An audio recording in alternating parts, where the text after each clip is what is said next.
जय हिंद साथियों।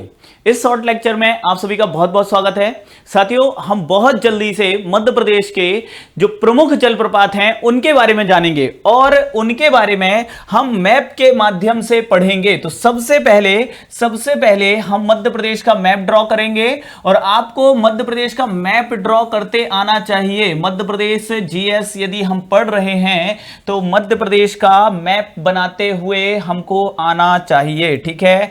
तो ध्यान देना है, यदि आप इस तरीके से मध्य प्रदेश का मैप, एकदम एग्जैक्टली मध्य प्रदेश का मैप नहीं बनता तो कोई बात नहीं, लेकिन लगभग ऐसा मैप बने कि लगना चाहिए कि हाँ भाई मध्य प्रदेश ही है, ठीक है। तो ध्यान देना है आपको। यदि हम इसमें बात करें मध्य प्रदेश में जलप्रपातों की, तो मध्य प्रदेश की जो प्रमुख नदी है, मध्य प्रदेश की सबसे बड़ी जो नदी है, मध्य प्रदेश की जो जीवन रेखा है मेरे प्यारे साथियों, और पवित्रता के आधार पर मध्य प्रदेश की गंगा कही जाने वाली नदी मां नर्मदा, जिन्हें मध्य प्रदेश में सबसे पहले मध्य प्रदेश की वह नदी जिसे सबसे पहले जीवित इकाई का दर्जा दिया गया है, तो मां नर्मदा की बात करेंगे साथियों। यदि हम मां नर्मदा के बारे में देखें तो अमरकंटक में, अनूपपुर जिले में पुष्पराजगढ़ तहसील से मां नर्मदा का उद्गम होता है और यह भ्रंश घाटी में पश्चिम की ओर बहते हुए, ध्यान देना है, भ्रंश घाटी में पश्चिम की ओर बहते हुए महाराष्ट्र गुजरात से बहते हुए ये खंबात की खाड़ी में क्या है,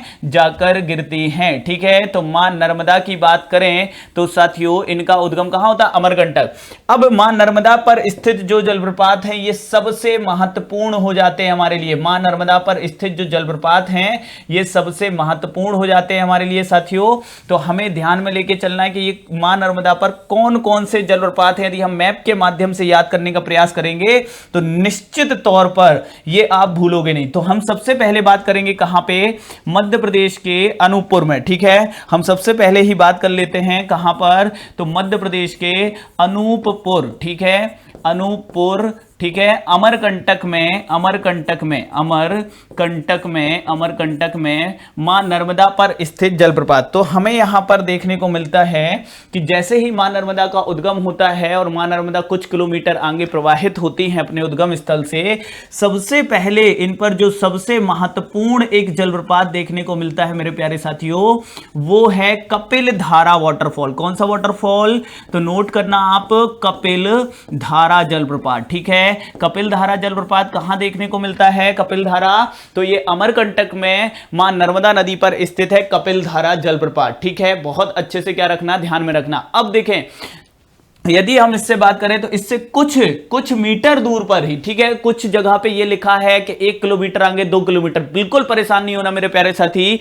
कपिल धारा से कुछ ही 100 या 200 मीटर की दूरी पर, कपिल धारा वाटरफॉल से लगभग 100 से 200 मीटर की दूरी पर स्थित है दूसरा वाटरफॉल जिसे जाना जाता है किस नाम से, दुग्ध धारा, ठीक है। किस नाम से जाना जाता है इसे, तो इसे जाना जाता है दुग्ध धारा के नाम से, दुग्ध धारा जलप्रपात। अब यहां पर बहुत महत्वपूर्ण जानकारी आपके लिए कि भाई आपसे पूछा गया कि दुग्ध धारा और कपिल धारा का नाम ये पूछा जाता है, तो ध्यान देना, मां नर्मदा पूरे भारत नहीं पूरे विश्व की एक ऐसी नदी है साथियों जहां पर जिसका उल्लेख पुराणों में, प्राचीन ग्रंथों में मिलता है। साथ ही साथ ये वो नदी है जिसपे अनेक तपस्वियों ने क्या की है, तपस्वियों ने तपस्या की है, तप किया है, ठीक है, इस नदी के तट पर, ठीक है। चाहे हम शंकराचार्य की बात करें, शंकराचार्य की गुफाएं कहां मिलती है हमको देखने के लिए, ओमकारेश्वर, मां नर्मदा के तट पर। तो बहुत सारे तपस्वियों ने यहां पर क्या किया है, मां नर्मदा के तट पर तप किया है साथियों। तो इसी में से एक जो आपके ऋषि मुनि थे वो थे कपिल मुनि, ठीक है, कपिल मुनि। तो कपिल मुनि ने जहां पर तप किया वहां पर जो जलप्रपात है उसे कपिल धारा जलप्रपात कहते हैं। और उससे ही कुछ दूरी पर दुर्वासा ऋषि, ध्यान देना है, कौन से ऋषि, दुर्वासा ऋषि ने तप किया, तो वहां पर जो वाटरफॉल है उसे दुग्ध धारा वाटरफॉल के नाम से जाना जाता है। और ध्यान रखना, इसमें कपिल धारा की जो हाइट है साथियों, कपिल धारा की हाइट जो है वो लगभग 12 मीटर से अधिक है और दुग्ध धारा की हाइट जो लिखी होती है 5 मीटर 10 मीटर। मेरे प्यारे साथियों, यदि दुग्ध धारा की हाइट की बात करें तो इसकी हाइट लगभग 3 मीटर के आसपास है, केवल लगभग 3 मीटर के आसपास है किसकी, दुग्ध धारा की हाइट। तो इसको भी बहुत अच्छे से ध्यान में लेके चलना। अब देखना, यहां से यदि हम बात करें करें तो यहां से मां नर्मदा आगे प्रवाहित होती है कहां पर, तो पश्चिम दिशा की ओर। और फिर अनूपपुर जिले से कहां आती है, डिंडोरी। डिंडोरी शहर किस नदी के तट पे है, मां नर्मदा के तट पे है। फिर आगे बहते आगे प्रवाहित होते कहां आती हैं, तो आगे प्रवाहित होती आती हैं मंडला में। ठीक है, कहां पर आती हैं, मंडला में आती हैं। और मंडला में मेरे प्यारे साथियों, मंडला शहर किस नदी के तट पर बसा हुआ है, तो मंडला शहर भी मां नर्मदा के तट पे बसा हुआ। और फिर मंडला से आगे प्रवाहित होते हुए बरगी से होते हुए, जहां पर रानी अवंतीबाई सिंचाई सागर परियोजना है, जहां पर बरगी बांध बना हुआ है, जहां पर बरगी बांध बना हुआ है, जबलपुर जिले में प्रवेश करती हैं। और जबलपुर शहर भी किस नदी के तट पे है, मां नर्मदा के तट पे है, जहां पर ग्वारी घाट, तिलवारा घाट, जिलहरी घाट, ये प्रमुख, लम्हेटा घाट, ये प्रमुख घाट देखने को मिलते हैं मां नर्मदा पर।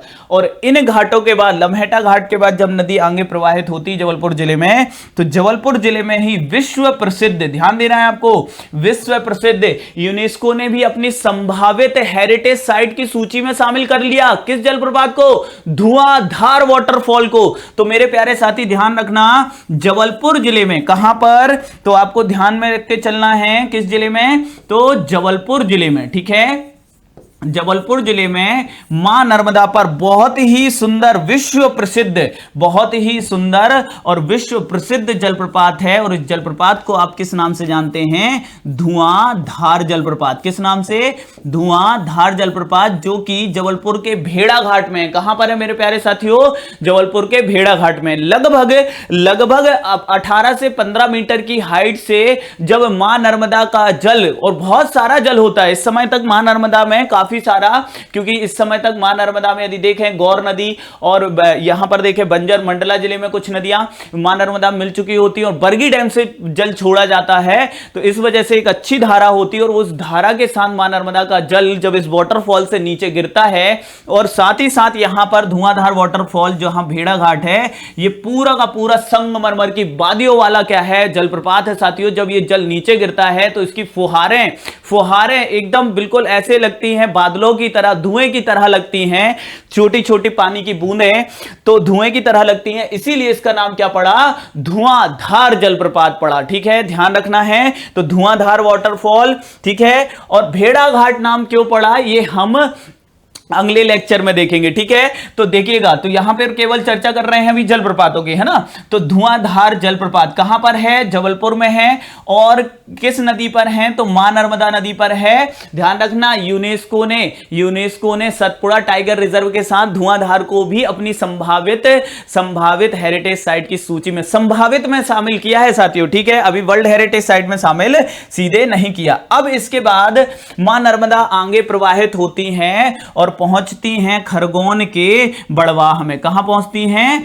बड़वाह में पहुंचती हैं साथियों, बड़वाह। और जब मां नर्मदा बड़वाह पहुंचती हैं, ध्यान रखना है, ठीक है, आपको ध्यान रखना है, बड़वाह पहुंचती हैं तो बड़वाह में आपको 2 वाटरफॉल मिलते हैं, एक मंदार और दर्दी। ठीक है, कौन से वाटरफॉल मिलते हैं, मंदार और दर्दी वाटरफॉल मिलते हैं। कहां पर मिलते हैं भाई, मां नर्मदा पर मिलते हैं। ठीक है, कहां पर, बड़वाह के निकट, मां नर्मदा पर मंदार और दर्दी वाटरफॉल। तो देखिए शुरुआत कहां से हुई, कपिल धारा, दुग्ध धारा, फिर धुआंधार, फिर मंदार, दर्दी, और फिर देखें यदि हम आगे बात करें तो खरगोन के ही महेश्वर में। ठीक है, कहां पर मेरे प्यारे साथी, तो खरगोन के महेश्वर में। ठीक है, महेश्वर में मां नर्मदा जब आती हैं, ठीक है, जहां पर अहिल्या घाट है, यहां पर ऐसा माना जाता है कि सहस्त्रबाहु जो राजा हुए, सहस्त्रबाहु राजा जिन्होंने रावण को भी पराजित किया, ठीक है, अपनी भुजाओं में रावण को जकड़ लिया था, उन सहस्त्रबाहु ने मां नर्मदा को रोकने का प्रयास किया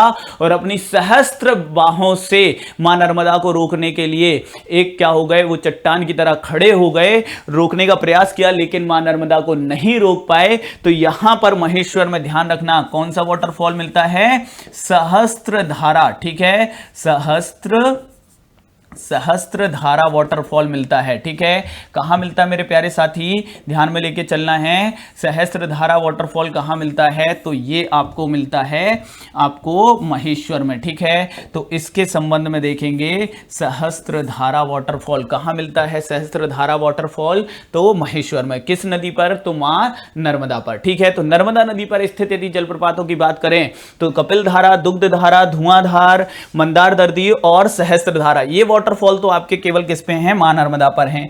अब आगे देखते हैं, इससे आगे बढ़ते हैं।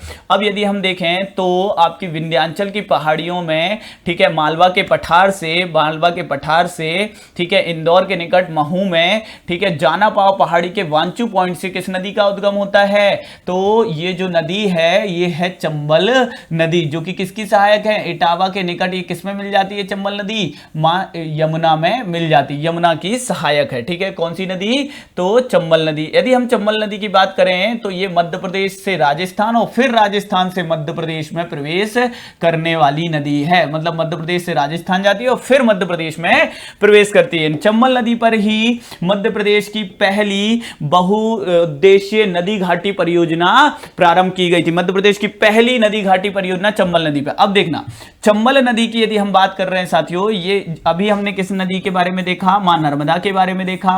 अब हम किसकी बात कर रहे हैं, तो चंबल नदी पर स्थित जलप्रपातों की बात कर रहे हैं। ठीक है, चंबल नदी पर। अब चंबल नदी पर यदि हम देखें तो इंदौर में ही हमें दिखाई पड़ते हैं इस पे जलप्रपात। कौन कौन से, तो ध्यान देना, पाताल पानी जहां पर कुछ वर्ष पहले, ठीक है, कुछ वर्ष पहले घटना घटित हुई थी। ठीक है, पाताल पानी। ठीक है, कुछ लोग यहां पर पिकनिक के लिए गए थे, बरसात के समय अचानक पानी आ गया। ठीक है, तो पाताल पानी और झाड़ीदा। ठीक है, तो भाई झाड़ीदा और पाताल पानी, ये जो दो वाटरफॉल हैं ये इंदौर में, ठीक है, इंदौर में किस नदी पर, तो ध्यान रखना, इंदौर में किस नदी पर, चंबल नदी पर स्थित वाटरफॉल है पाताल पानी और झाड़ीदा।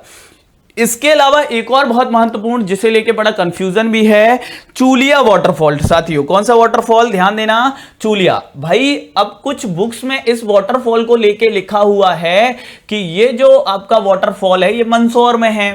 चूलिया वाटरफॉल कुछ लोग सागर में बता देते, राहतगढ़ वाटरफॉल जो भालकुंड जलप्रपात है उसके संबंध में बता देते। चूलिया वाटरफॉल की यदि बात करें साथियों, ठीक है, चूलिया वाटरफॉल, ध्यान देना है आपको, चूलिया जलप्रपात, तो ये कहां पर है मेरे प्यारे साथी, तो ये ध्यान रखना, ये कोटा में है। कहां पर है, ये कोटा और चित्तौड़गढ़ की सीमा पर है। ठीक है, कोटा और चित्तौड़गढ़ जो है, जहां से चंबल नदी प्रवाहित होती है वहां पर स्थित है ये चूलिया वाटरफॉल। बहुत महत्वपूर्ण वाटरफॉल है, चंबल नदी पर। किस राज्य में है, लेकिन ये राजस्थान में है, ध्यान रखना, राजस्थान में है चूलिया वाटरफॉल। ठीक है, जल्दी से ध्यान दे, यहां पर आप मैप में इसको ड्रॉ कर लेंगे तो भाई इंदौर में आपको कौन से मिले, चंबल नदी पर पाताल पानी और झाड़ीदा, और आपको कोटा में क्या उनसा मिल रहा है, कोटा में चित्तौड़गढ़ और कोटा की सीमा पर राजस्थान में चूलिया वाटरफॉल मिल गया। ठीक है, अब देखो आगे यहां पर मेरे प्यारे साथी, आगे आप देखें तो आपको दिखाई पड़ेगा कि रायसेन में बीना नदी का उद्गम होता है और ये सागर से बहते हुए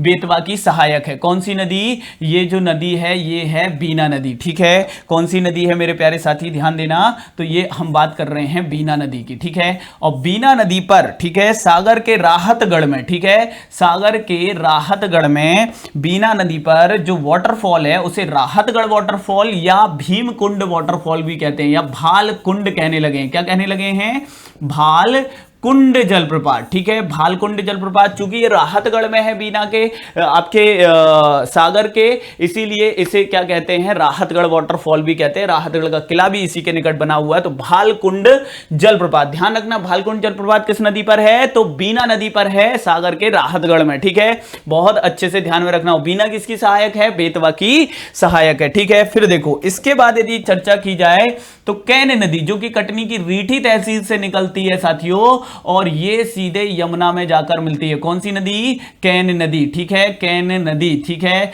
ध्यान रखना है आपको, कैन नदी पर यदि चर्चा की जाएगी तो यहां पर कैन नदी पर जो वाटरफॉल मिलते हैं उसमें सबसे इंपॉर्टेंट होता है गाथा वाटरफॉल और रनेह वाटरफॉल। ठीक है, और रनेह वाटरफॉल, रनेह या स्नेह वाटरफॉल भी कुछ जगह आपको मिलेगा। इसे रनेह वाटरफॉल साथियों, जब वर्षा ऋतु में कैन नदी में जल काफी ज्यादा होता है, तब ये जो रनेह वाटरफॉल है इसे मध्य प्रदेश का मिनी न्यागरा कहते हैं, ठीक है, क्योंकि बहुत ही सुंदर दिखाई पड़ता है, ठीक है, बहुत ही सुंदर दृश्य होता है वर्षा ऋतु में जब कैन नदी में जल आता है और जब जल क्या होता है रनेह वाटरफॉल से क्या होता है नीचे गिरता है, तो बड़ा ही जैसे न्यागरा वाटरफॉल है आपका, ठीक है, सेंट लॉरेंस नदी यूएसए और कनाडा की सीमा पर, ठीक है, दुनिया का सबसे बड़ा वाटरफॉल उसकी तरह दिखने लगता है, ठीक है, तो मिनी न्यागरा इसे कहते हैं मध्य प्रदेश का, ठीक है, क्योंकि न्यागरा तो कैसे कहते हैं मध्य प्रदेश में चचाई वाटरफॉल को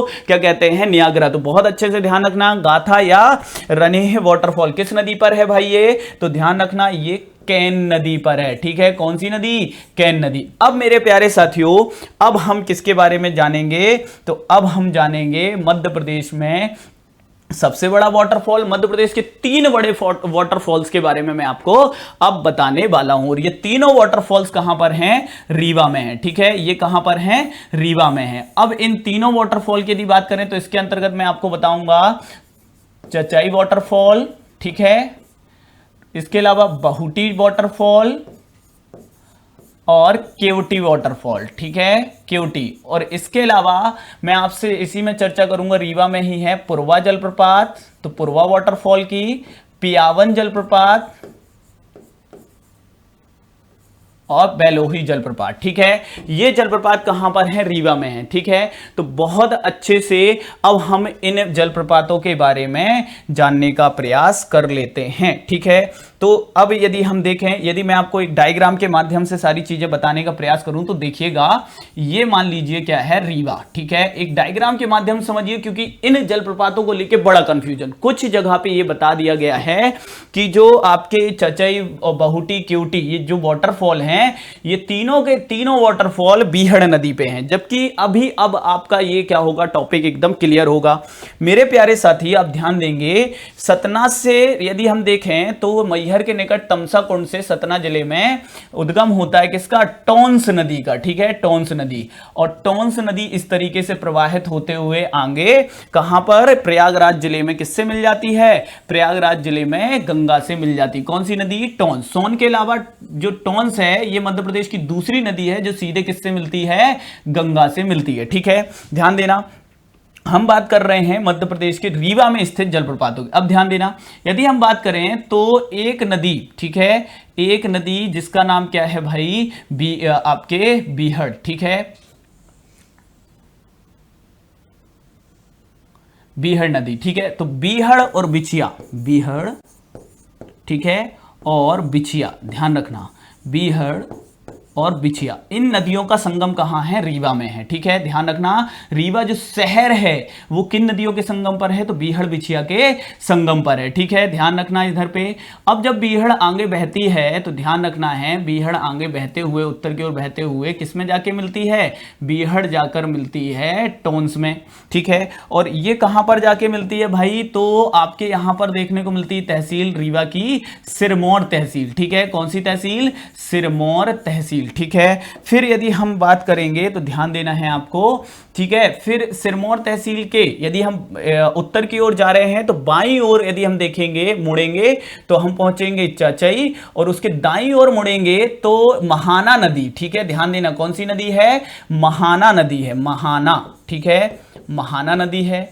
और फिर मऊगंज तहसील में एक नदी दिखाई पड़ती है जिसे सेलर नदी के नाम से जाना जाता है, ठीक है, कुछ अलग अलग जगह पे अलग अलग नदियां, जो कि किसकी सहायक है, ये सेलर, ध्यान देना, ये सहायक है बेलन की, किसकी सहायक है, ये बेलन की सहायक है। और जो बेलन है ये किसकी सहायक है, तो ये जो बेलन, ठीक है, बेलन, बेलन नदी, ठीक है, बेलन नदी किसकी सहायक है, टोंस की, और बेलन की सहायक कौन सी है, सेलर, ठीक है, सेलर, ठीक है। अब ध्यान देना, ये जो नदियां देख ली, अब इन पर स्थित जलप्रपात देखो भाई, कंफ्यूजन एकदम आपका क्लियर कर देते हैं। तो सिरमौर तहसील के अंतर्गत स्थित है कौन सा वाटरफॉल, नोट कर लो, ये जो वाटरफॉल है ये है चचाई वाटरफॉल, ठीक है, और इसकी हाइट कितनी है, 130 मीटर, लेकिन ये मध्य प्रदेश का सबसे बड़ा है, इसलिए इसे मध्य प्रदेश का क्या कहते हैं, मध्य प्रदेश का न्यागरा कहते हैं, क्या कहते हैं, मध्य प्रदेश का न्यागरा कहते हैं। फिर यदि हम बात करें महाना नदी पर, ठीक है, महाना नदी पर, तो इस पर स्थित जो वाटरफॉल है मेरे प्यारे साथी, नोट करना, ये है केवटी वाटरफॉल, वाटरफॉल। कौन सा है ये? केवटी वाटरफॉल है और इसकी हाइट कितनी है? 98 मीटर और ये महाना नदी पर है। फिर हम बात करेंगे, ठीक है, तो सेलर नदी पर स्थित है मेरे प्यारे साथी बहुटी वाटरफॉल। और ध्यान रखना, जो वापस से मेजरमेंट किए गए हैं जलप्रपातों का, तो इसमें यह पता चला है, इसमें जब वापस से मेजरमेंट किया गया कि बहुटी वाटरफॉल का जो हाइट है मेरे प्यारे साथी, ये 198 मीटर है। ठीक है, 198 मीटर है। रीवा जिले की वेबसाइट पर भी यह तथ्य सुधार दिया गया है और अब बहुत सारी बुक्स ने भी यह तथ्य सुधार दिया है, क्योंकि इससे पहले तक सबसे ऊंचा जलप्रपात कौन सा होता था? चचई। लेकिन अब वर्तमान में सबसे ऊंचा जलप्रपात कौन सा है? तो सबसे ऊंचा जलप्रपात है मेरे प्यारे साथी, सबसे ऊंचा जलप्रपात कौन सा है? मध्य प्रदेश का, ठीक है, प्रदेश का सबसे ऊंचा जलप्रपात है बहुटी वाटरफॉल 98 मीटर। ठीक है, अब इसमें ध्यान रखना, आगे ध्यान रखना, जो टोंस नदी है, ठीक है, टोंस नदी है रीवा जिले की सिमरिया तहसील में, उस पर स्थित है पुरवा जलप्रपात। कौन सा? पुरवा जलप्रपात। बसावन मामा अभ्यारण्य भी यहीं पर स्थित है, बसावन मामा मंदिर भी है और यहीं पर है पुरवा जलप्रपात, जिसकी हाइट है लगभग 70 मीटर। ठीक है, जो किस पर है? टोंस पर है। तो ध्यान रखना, टोंस नदी पर रीवा में कौन सा जलप्रपात है? पुरवा। बीहड़ पर कौन सा है? चचई। केवटी किस पर है? महाना। और सेलर पर है बहुटी। और मध्य प्रदेश का वर्तमान में सबसे ऊंचा जलप्रपात कौन सा मेरे प्यारे साथी? तो वो है बहुटी जलप्रपात। तो साथियों, ये थे मध्य प्रदेश के प्रमुख जलप्रपात हमने देखे, जो ज्यादा इंपॉर्टेंट हैं। ठीक है ना। अब कुछ अन्य जलप्रपात होंगे, उनको हम नेक्स्ट लेक्चर में मैप के माध्यम से उनको भी कवर करेंगे। कैसा लगा सेशन जरूर बताएं कमेंट बॉक्स में। इस लेक्चर के लिए बहुत बहुत धन्यवाद। Thank you so much.